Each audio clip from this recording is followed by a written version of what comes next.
he's funny, but he sends people running. Even his family knows that he won't grow. The middle child growing up Brooklyn style. Things get complicated. No wonder he's so hated. Everybody hates Chris. Okay, I'm gonna get off. I'm gonna let you do your thing. Your Chucky good though. If you was local, I would have teethed that Chucky. I ain't gonna lie, that's a good Chucky. Yo, that would have been going. Okay, cool. Oh man, where was I going? Go on. Always no, pop off. Obviously, I've been paying attention to the stream. Everybody's performances have been like so incredible to me, and it's just like, yeah, I don't no, because like obviously because I have a plan, but like okay, let me start with where this idea came from a bit, and then I'm gonna pop off into what I'm doing, and we can have like a back and forth with the chat. Okay. I don't know what chat you said. want me on or you want me off? We both wearing Adidas. What you want? I don't mind you on. I don't mind you on. It's all right. Cool. When you start talking your things, I got go ahead. Yeah. What was I saying? Yeah, so part of the idea of the live lecture idea was that like obviously everyone was putting mad effort to the video essays and this, that, and I was like, yo, what am I gonna do? No, because I was like, yo, what am I gonna do? And something I always really liked growing up was Aaron Magruder. He used to put up these like lectures, right, or these keynotes, and something I realized watching them was like he was just winging it, right? Now, this obviously isn't a point to say that like I'm winging it, but I like that kind of freestyle style of just like shooting off the top of the dome. This thing you have like a point that you want to make, but obviously having that kind of just be free flow and what have you. And so the idea of the live lecture is to kind of imitate that kind of vibe. I'm not sure if I'm gonna do a good job of it, but you doing an excellent job. I mean, I ain't gonna lie to you. I hearing what you saying and all, but I really just thinking about catting your trucky. I ain't gonna lie. If you ain't gonna lie, you lucky you in London, fam, because like I can't find that trucky nowhere. That's a grey and white trucky. That's a sexy trucky. I need that. It got bottoms there too. It got like grey bottoms. Nah, I even got the bottoms. I found this at like a thrift store, and I was gonna use it for like some 2000s party thing. And you wasn't even gonna use that like in your actual wardrobe. That's just a thrift store. Yeah, nah. I'm not gonna lie. This is from a thrift store. Like I don't actually have the bottoms for it. I'm wearing like camo. Like it's not one of those things. So yeah. Okay, cool. All right, let me get off this thing because I gotta lose my patience over there. You wearing like a very rare trucky right now. I don't see that nowhere. I don't see that nowhere over here. I can't even find like the tricot. And man say he just find it at a flicking thrift store. Yeah. Anyway. Nah, man. I was out with my friend and then we just found it, innit? But yeah, cool. Right. Go on. Do your thing, man. Go your thing. Yeah. I get out. I'll pop off. All right, cool. Yeah, hey chat, what's up? Obviously, I'm Storyteller, what have you.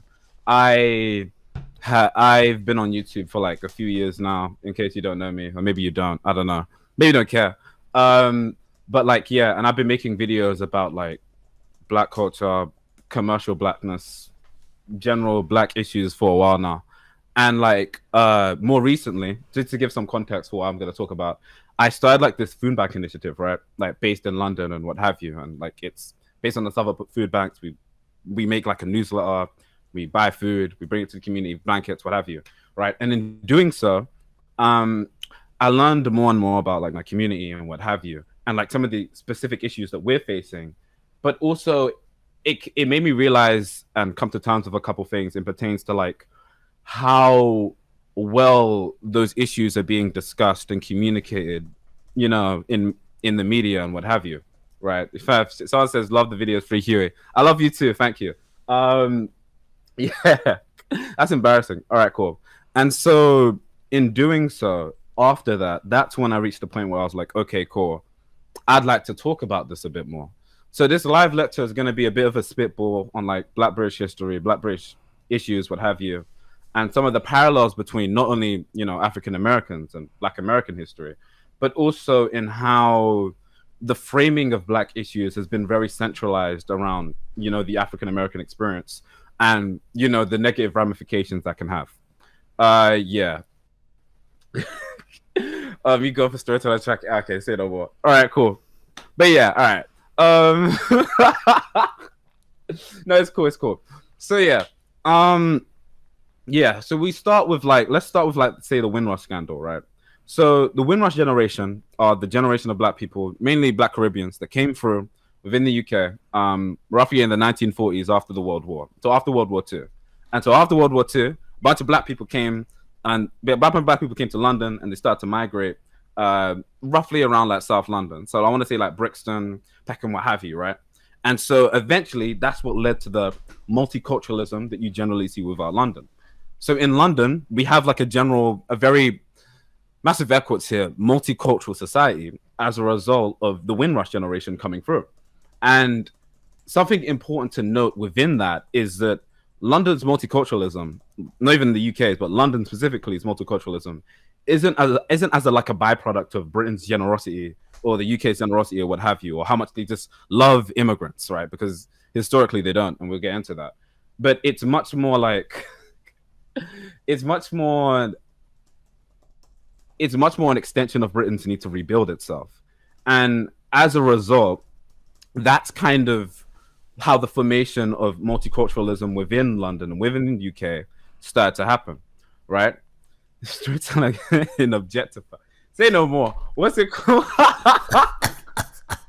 All right, say no more. We could talk. I don't usually dress like this. I need to throw something on. I mean, but like, okay, you really came on the chat like with a whole Adidas, and I always wear Adidas.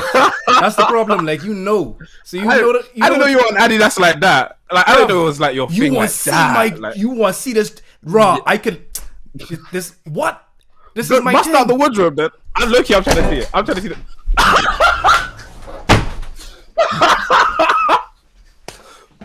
Oh no! Like, you think this a game? You think this is a game? Oh! You think this is a game? I really be every video though. Yo, wait, no, there's no game. You think this is a game? Oh no! You think this is a game? So okay, you're on Adidas like that. Oh. So listen. So send me the thing. Run it. Oh yeah, run it. I'm run the whole thing, man. Now I'm learning this thing has value. I'm gonna have to embrace my inner Jay-Z. I'm gonna keep this one.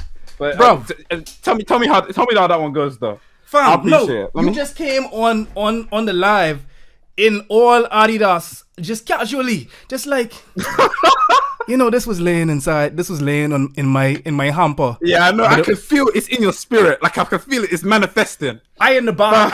I in the back here. I try to listen to you, and all I can hear is this man running on, sounding like Stormzy, and wearing a whole Adidas trackie. This is a problem. Anyway, let me get off this thing. Man. Go ahead, talk. But hold on. So you talking about the Windrush, right?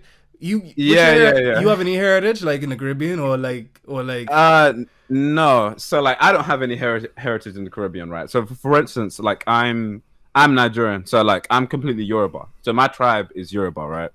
I'm stuck on Adidas trackies. I have to reshape myself. I'm very upset. I was very upset in the chat. Like, I'm listening to you, right? I hearing everything that you saying. I ain't gonna lie, I really am. I'm internalizing it. Cool. But I just see in red because you wearing a trackie that I don't have, and that's a problem. Yeah. and anyway, so let me just. I should have worn something different. You could have worn anything. I'm gonna wake up one day and this is gonna be gone. I could have worn anything. I'm coming for that. You could have worn. You honestly could have worn anything. You could have worn Puma. Puma would have been fine. Yeah. Nike. I don't even think I have anything Puma. Nike. I think I do, yeah. I have some Ralph Lauren. That's not... Let me not bait out my wardrobe. Basically... I go on. Anyway, go ahead. Yeah. Finish. Do what you do. Yeah. Yeah. I'll pop off. Yeah. So, like... Okay, cool. Windrush generation. Came through 1940s, World War II. That's how the formation of, like... Yes, there were Black Africans and Black Caribbeans in the UK, in London before that, in bits and pieces. But that was the real big spring in multiculturalism within the UK, right? Cool. Now, obviously, within that, right, there began to be this formation of like that's how the Black diaspora within the UK generally began to form. Now, it was only after the Black Caribbeans, like generally the Black Caribbeans, black people from Jamaica, what have you, they came through around the 1940s, right? They came through around the 1940s. And then after that, that's when the Black Africans came, right? And there was a slight divide between the Black Caribbeans and the Black Africans because, you know, there was this idea that it's like, okay, they're Forbes, they're fresh off the boat, what have you. And so a lot of their depiction, not only in the media, but also like socially, was like, oh man, like, I mean, yeah, I've never seen anyone like speak like this. I mean, you guys move a bit weird. And whether that's as a result of colonization or what have you, right? That's not really the discussion right now. But you can see excerpts of that divide even till this day. But like, that was like a really big deal in the formation of like the Black diaspora within, God, what's it called? I said he's about to say Ralph Lauren. Yeah, what's it called? The Black diaspora within the UK, right? And so obviously with time, that slowly began to fade away. We have the formation of like bashment and Afrobeats and what have you. And like with that music became like the blurring of the lines between, you know, the Black African within the UK and the Black Caribbean within the UK, and how their music and in their music and how we mixed and matched the cultures, right? Eventually we began to reach a point where not only it was socially, because the standard of blackness within the UK was ultimately defined by the Black Caribbeans, right? And there's nothing like inherently wrong with that, but it even translates to our language, like Wagwan, Mandem, Galdem, what have you, right? The way we speak, right? That's very common in the UK. And like, you know, this created obviously like a natural like slight divide and like what have you. And so seeing like the formation of bashment and like Afrobeats and dancehall music, what have you, be formed like in recent times has led to a situation where like, you know, people are more proud to be like to be considered African and what have you. And so that's been like a big thing within the UK recently. I bring up like some of these cultural elements, right, within the UK or within the Black UK and what have you, right, and the Black diaspora within the UK, because it's like obviously there's this kind of idea that like blackness is very centralized around the American experience. As someone that literally makes videos, right, on blackness and what have you, the videos that get the most views for me generally are the ones where I'm talking about like a Black American experience, or I'm speaking about like, yeah, I'm speaking about generally Black American history and what have you, right? Whereas if I were to make content solely about like Black British issues and what have you, and I've lingered into that, what have you, you know, the viewership would be down, like the interest would be down. And that's because, and that's a whole different conversation about how blackness has become centralized around the African American experience. And that's kind of a bit of what I kind of want to discuss here today. And there's a lot of parallels between how the Black experience within the UK functions and the Black, you know, the African American experience functions in itself. One of them is naturally, who here in the chat has heard of the war on drugs? You know, like the war on drugs was made by Richard Nixon, or wasn't made by Richard Nixon, but like it was stated by Richard Nixon's advisor, right? That like it was designed to target the anti-war left and Black people, right? So that was what the war on drugs was designed to do, right? And so what's interesting is, while we don't have that exact equivalent here, the idea of the war on drugs was that they went onto the media and they said, hey, you know, we're going to associate drugs and criminality with Black people. And so then we can lock them up and we can throw them into jail. Now, something similar that happened within the UK, we had a prime minister called Margaret Thatcher. And she went on TV, she went on interviews and said, hey, you know, these immigrants, they're kind of swamping the market a bit. You know, they're kind of swamping us. No. That's what, Mo, you think I'm joking? That's what she said, though. They're kind of, I don't know. Like, really, you know what I mean? Lady that's Thatcher. What she said. Iron Lady Thatcher, who was responsible for the revolution industrial. Exactly. Oh my God. Margaret Thatcher. Sorry. Right. No. It's cool. Right. Margaret Thatcher. Everyone knows Margaret Thatcher. Right. And so what she did was she initiated this thing called Operation Swamp. And the idea of Operation Swamp was to target Black people within like areas like Brixton and, you know, run them down, stop and search, and get them locked up behind bars. And it was literally called Operation Swamp 81. Now, I don't know what 80 and before that was. But Operation Swamp 81 was where they went into places like Brixton and they targeted and criminalized black people, right? And that was like a really big, what's it called? That was like a really big thing within, the UK and what have you. And so like there are parallels there. We also had this thing called the sus law. I recently went into this in a video, I believe. I think it was called like the cultural gentrification of Black Britain, right? And the idea of that video was to discuss how the police were given permission to stop and search pretty much anyone. And as a result, black people and ethnic groups were targeted. And there was a study in 2018 that declared that stop and search has a very marginal impact on how, it has a very, very marginal impact on how, black people. I'm not black people. Well, words. What's it called? Stop and search has a very Stop and search has a very marginal impact on crime itself, right? And so we have to ask deeper questions about how we address criminality, how black people have been associated with criminality and what have you. And this is really well documented, right? I believe Angela Davis has books about this, Patricia Hill Collins, what have you. And this idea that like criminality has been heavily associated with blackness and like the implications that has and why we're so institutionally targeted by the police and by the prison system and what have you. Priti Patel, I believe, is a security advisor currently right now. And she goes on record stating that she says I want would-be criminals to feel fear, right?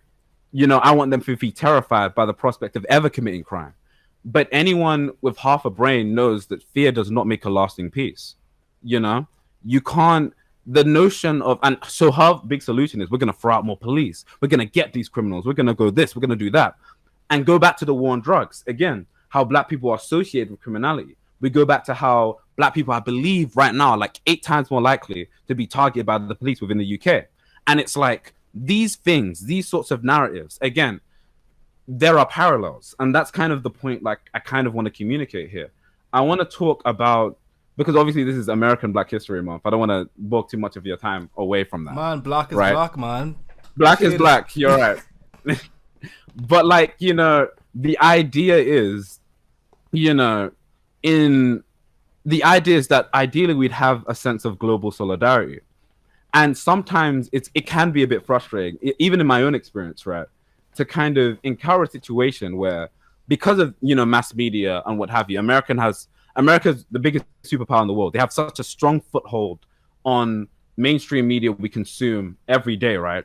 As a result of that, we live in a situation where blackness outside that American, hegemonic like framework is seen as lesser than, or it's not seen. You're black, but you're not really black. Like I've had comments that are like, I don't want to hear you say nigga, because to be blunt, I don't like hearing it come out of your accent. And that's crazy. And it'll be from white people. And it's crazy, right? And that's like an example of how like, there's like an image of it, right? There's like a specific image of what blackness is in the minds of people. And that commercialized image, that's a kind of worms we can get into another day. Don't want to talk about the Jay-Z's and what have you. But like, it's important that the main thing I want to communicate here is that it's very important that we remain cognizant of not only the way we frame blackness, but our perceptions of blackness, like globally, right? And we should maintain solidarity with black people across the globe and be mindful of the way we perceive these things. I'm not sure if I'm making like a whole bunch of sense. Perfect. Feel free to interrupt me at any point. Go on. But yeah, that's kind of what I wanted to discuss. Yeah, I'm not sure if there's anything, obviously, like, if there's anything anyone in chat wants to discuss, wants to talk about, I don't mind bouncing off them. If you have anything to say, do your thing. But yeah, that's kind of the main thing I wanted to discuss. Just some of the parallels and the way that blackness has been framed so predominantly around, like, the American experience, primarily because of America's superpower as a mass media outlet machine, but also just, yes, it's America. You know what I mean? So yeah, no, just yeah. I'm curious of that. I mean, one thing white people are gonna have is audacity. Haryana, you're right. Yeah, sorry, I literally have like at least 3 videos in my catalog, basically dedicated to exactly your thesis, and it is very sobering to hear it come from a different accent. You understand what I'm saying? Like, it sounds trivial, but like just to hear it come out of a different accent kind of vindicates the experience.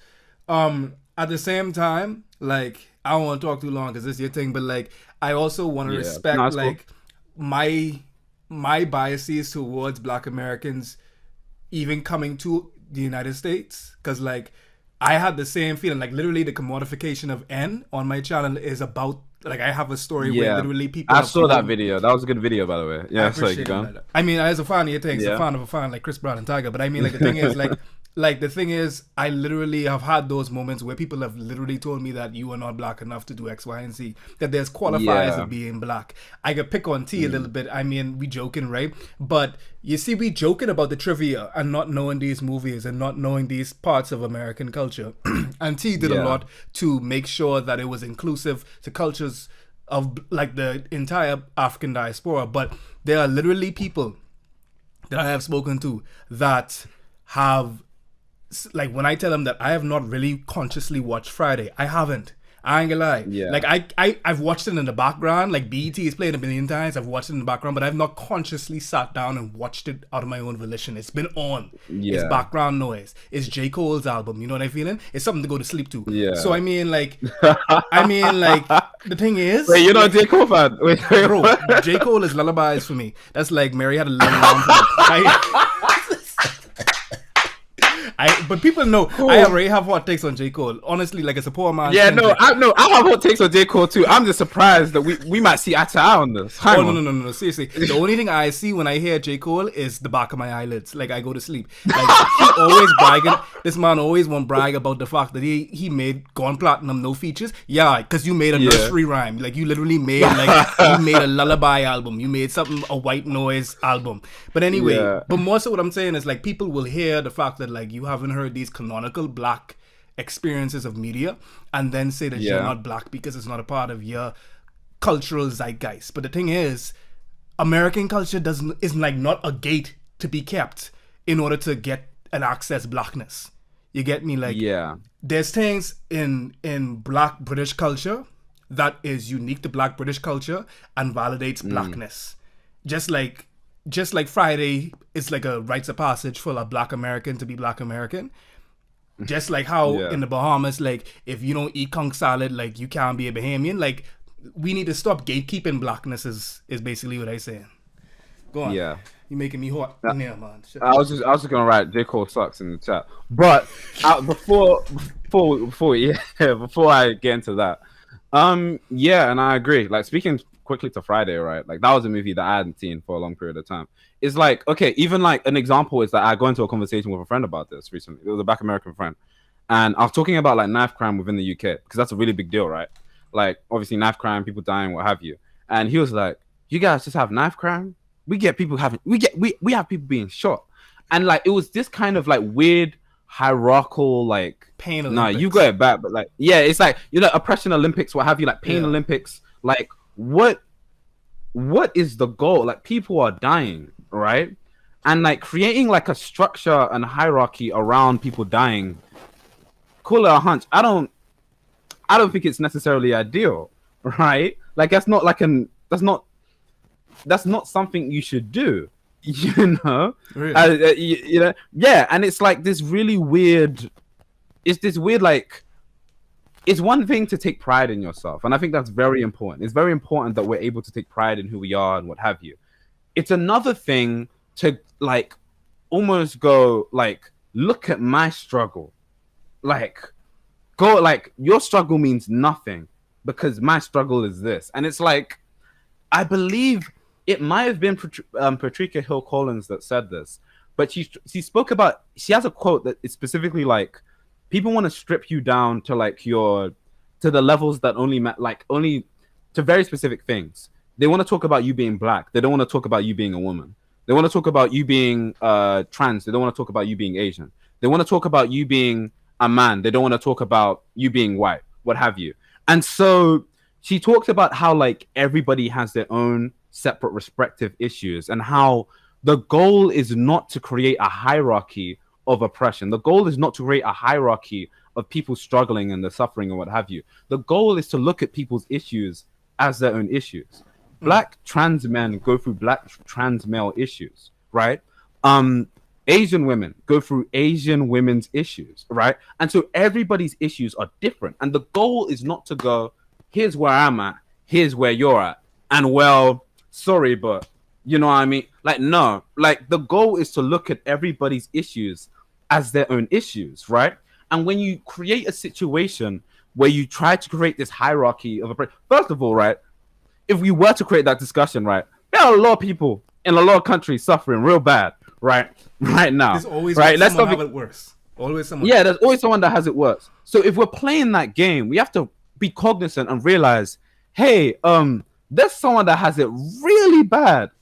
Like, and we even have the privilege to have, like, you know, mass media distraction and a roof over our heads. Some of us, right? There's some people that have it really, really bad, right?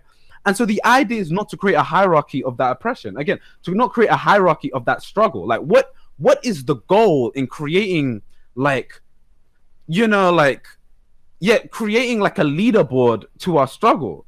Like, what's there to flex? I'm number one. Like, it don't make no sense, right? So I look at situations like that, and it just, you know, it can be frustrating to deal with because, you know, we almost have to like reach a point where, like, okay, cool, like that's again, that's not ideal, right? Ideally, that's not what you do, you know. I'm not trying to like get off too much on that, but yeah, that's extremely important. I mean, like, honestly, you know, like, it's no secret that, like, you one of, like, the most profound people in this space, especially like how you've been able to not only condense just blackness as an experience, but like you touch on, of course, like the experience in the UK as far as blackness. You also have like that co-opting movements video is probably one of my favorites from you, and what really touched me a lot of people liked it. That's honestly a hood classic. I mean, like, but the thing is, right,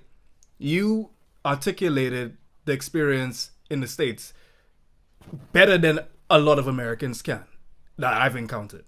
Political scientists, historians, I have not heard that come out of there. And you doing this from the UK, and it just speaks to how much of the zeitgeist American history and culture is. The fact that you know it that intimately and are able to create something that is miles and miles and miles away from your experience. You know what I mean? So like that's what spoke to me. I was just watching it. I was just like, man, this fella is talking about this like he literally lived it. Like he was right there. Like he was like he was on the march. Like I had a dream. I was like, this is madness. But I mean, like, I honestly I could have you here like forever, and like we gotta do this again. And I mean, like we have 2 minutes before we bring on some poetry. But brother, I really appreciate like what you do in this space. I really appreciate the fact that like you stayed up until 2:30 to go and talk to us. Don't remind me. No, it's cool. I stay up late regardless, so it's not a big deal. I appreciate you, family. I really like when we do this again, like we could do it like more so like in some waking hours for you. You know what I say? Yeah, no, it's not a big deal because it's like a weekend. It's not a big deal. I'm cool. I'm straight. Okay, last thing I need to go and I need to teeth that that jockey though. I'm serious about that. Man, how do I hang up the call real quick? It's gonna happen, fam. I mean, like, you know, like anyway, but we can talk about that later. Anyway, big up yourself, brother.